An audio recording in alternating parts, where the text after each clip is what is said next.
నీ సెలవు తీసుకొని అడవి దారి నేను అంటున్నా అమ్మా నువ్వు తల్లిగారి పట్నం పోతానన్నాడు నన్ను తవ్వకర్సు అడిగిన అడిగి నన్ను అది నాడు వచ్చి తవ్వకర్సు అడిగిందని 7 బండ్ల నిండా ధనమిచ్చి నీ తల్లిగారి పట్నము నిన్ను దోలించిన నేను ఇక్కడ పోతున్నా నేను వరే సంగతి బాబా నీకెంత తెలిసింది నన్ను కూడా నువ్వు వస్తే పదమాలదేవి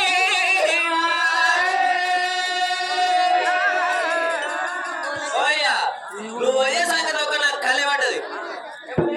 కలవడ్డ అన్న కలవడ్డ ఎట్లా తెల్లదాకా పడ్డదా కల పొద్దుందాకా పొద్దుదాకా తెల్లదాకానే పడ్డది మరి చాలా మంది కొంతమందికి పొద్దుదాకా పడితే కలవు అమ్మా మరి ఎట్లా పడ్డదంటే నీ పుణ్యమాది పురుషుడు ఒక అడవి అరణమ్మ పోతుండు నన్ను ఇల్లేపట్టి ఒక నా పురుషుడు పోతున్నాని కూడా ఒక్క నేను వచ్చిన నా ఏదో సంగీత పాడు ఒక ఉత్తరం పంపించిండు ఉత్తరం ఒక్క చదువుకొని నీకు కూడా ఒక్క నేను వచ్చిన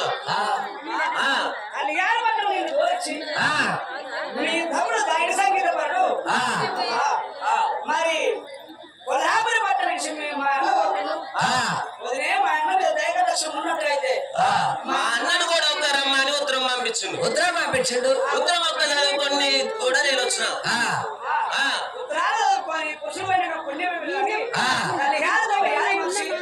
నన్ను కూడా నువ్వు వచ్చినావు బాబా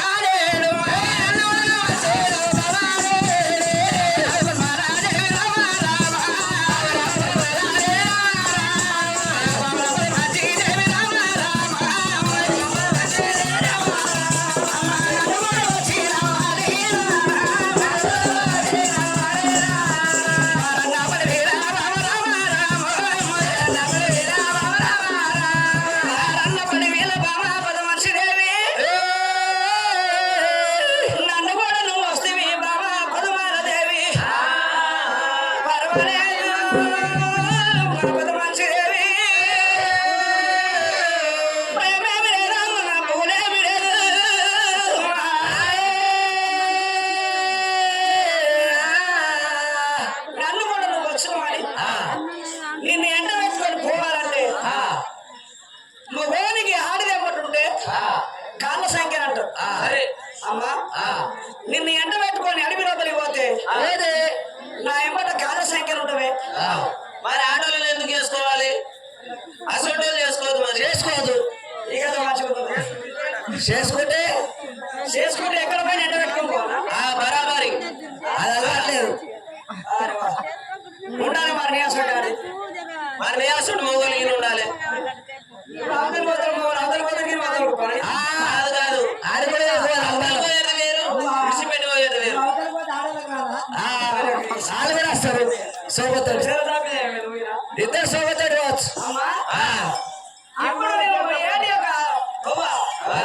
కొల్లాపురి పట్ట విషయం అడవి యొక్క దారి పట్టుకొని పోతున్నా కాల సంఖ్య అంటేనే పదమాలదేవి మగసినవాడి ఇక్కడ పోయినా మరటువంటి నాది ఎల్లాడుతుంది అడ్డబడ్డ కట్టిన వాడి శ్రీకాంతమ్మ ఉండేటింగు చోటు లేకపోయే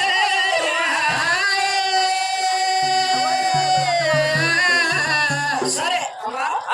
నీకు ఎట్లా తెలిసిందో ఉత్తరం వచ్చిందో ఎట్లా తెలిసిందో నాకు అడ్డమని వచ్చావని లేత మాడుతున్నా నాకు దొరికించుకుని నాకు అడ్డమచ్చు కావునా మనకున్నది కొల్లాపురి పట్నం అలిగింది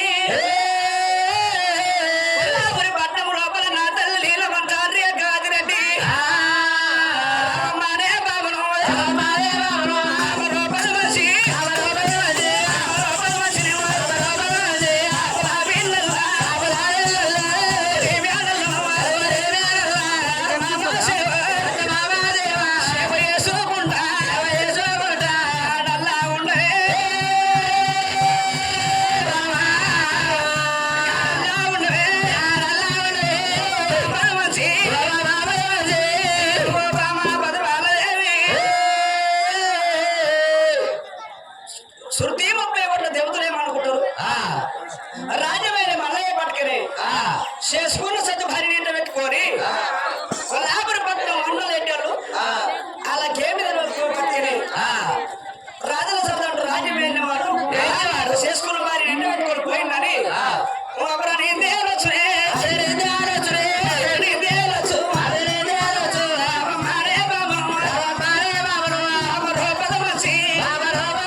మామ సేవ చేసుకుంటా మేడల్లో ఉంటే పుణ్యం